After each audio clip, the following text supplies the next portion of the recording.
My little sister's wedding was supposed to be the happiest day of the year, and for everyone else, I think it was. For me, it was the day I finally understood exactly where I stood in my own family. Her name is Becca. She's 26, 3 years younger than me, and she has always been the one my parents chose for the better school, the bigger birthday parties, the softer tone of voice. I told myself for years that I was imagining it. That's what you do when the alternative is accepting that your own mother looks at you and feels something closer to obligation than love.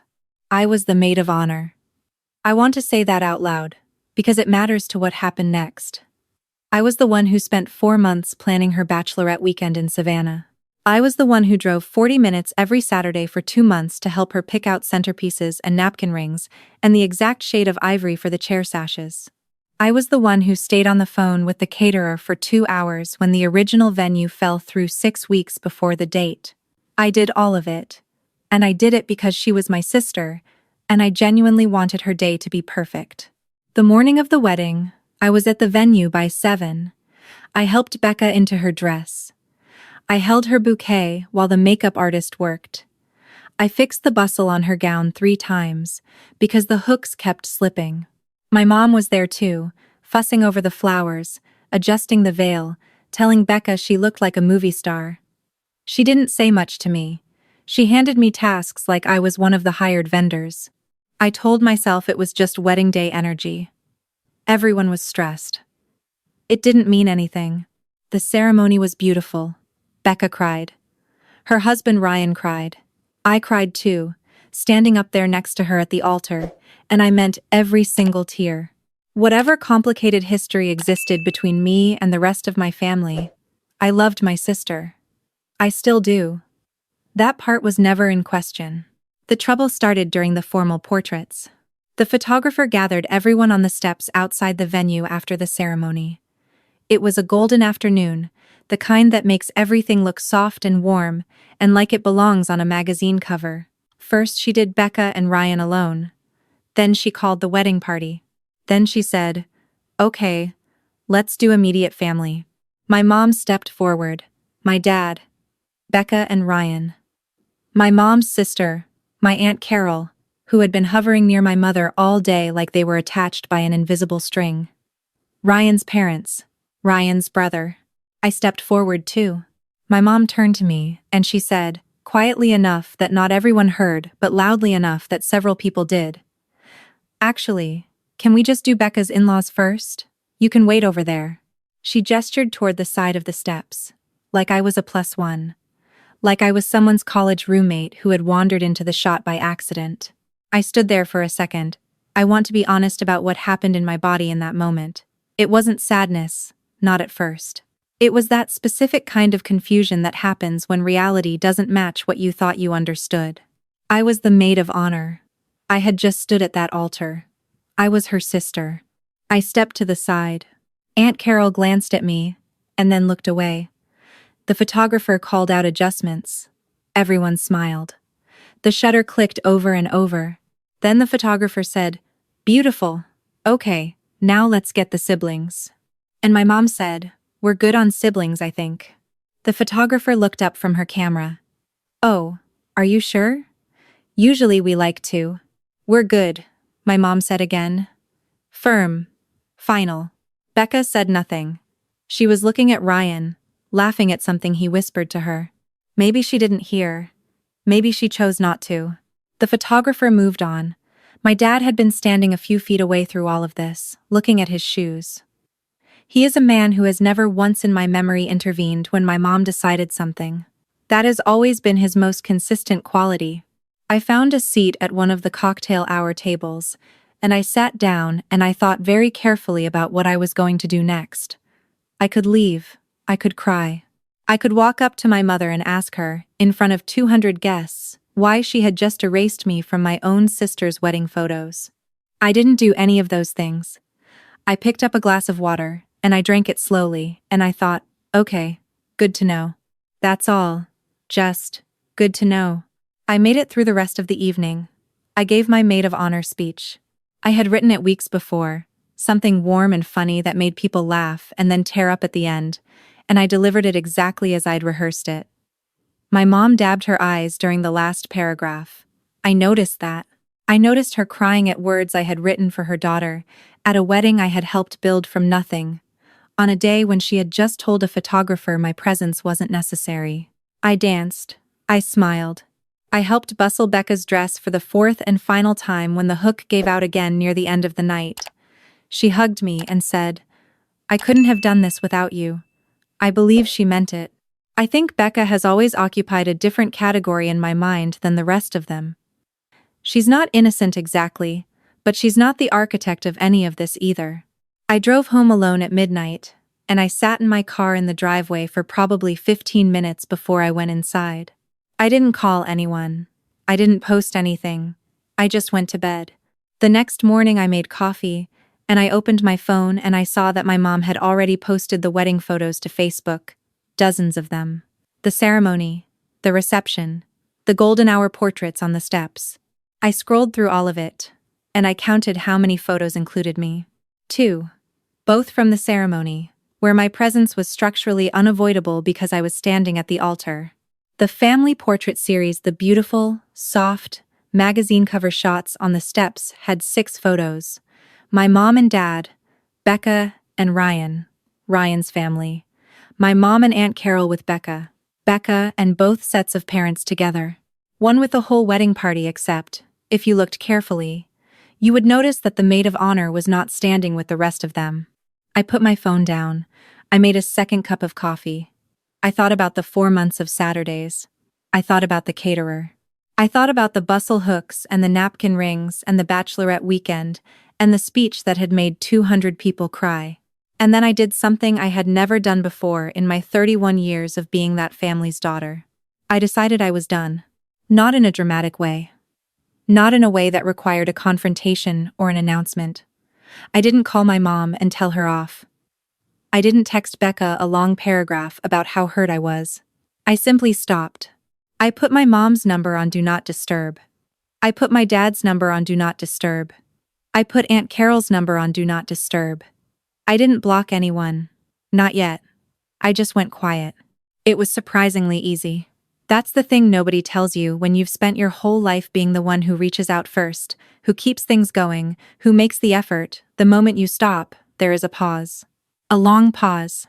Because it turns out the entire relationship had been running on your energy alone, and without it, it simply idles. 3 days passed. Nothing. 5 days. A text from Becca. "Hey, you okay?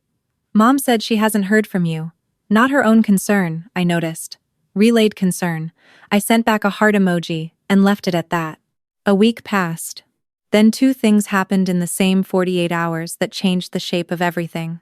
The first was a phone call from my dad's brother, my Uncle Pete, who lives in Ohio and who I have always liked precisely because he has never been involved in any of our family's particular brand of dysfunction.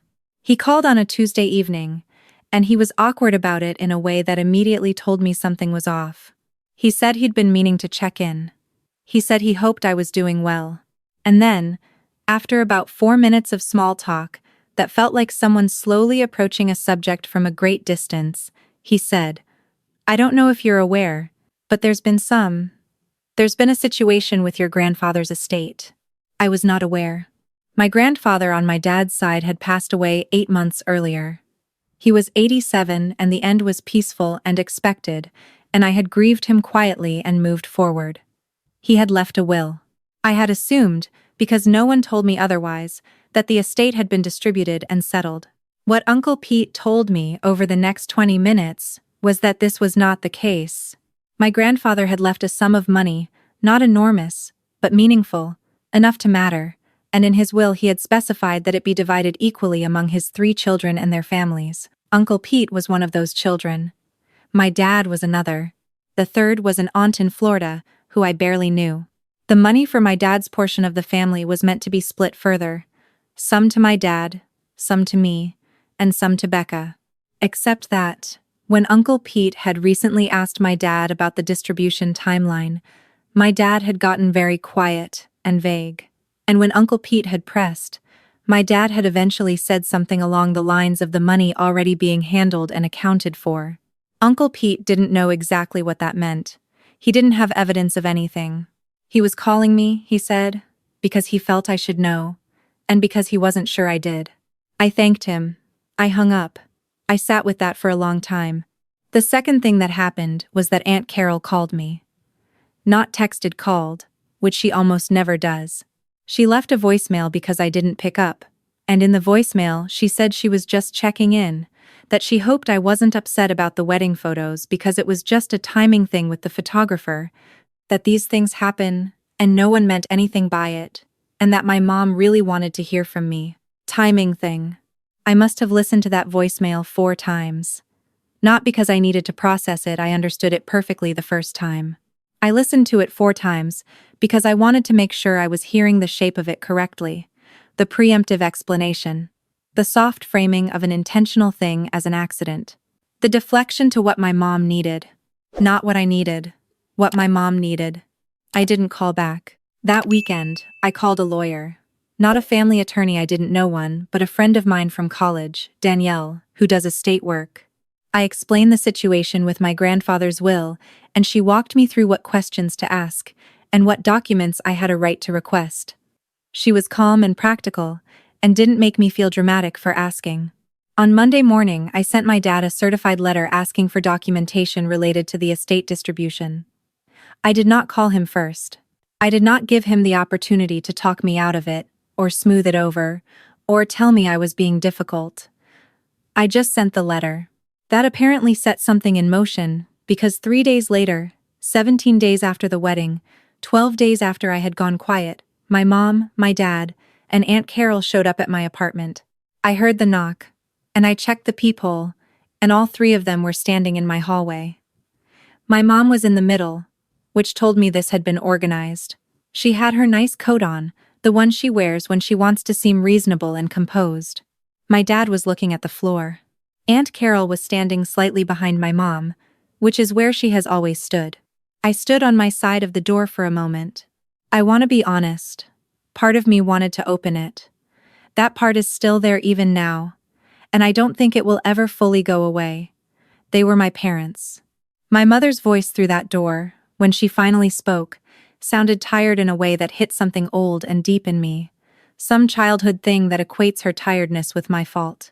She said, "We just want to talk, please," I said, through the door. "About what specifically?" A pause. Then my mom said, "About everything. About the letter.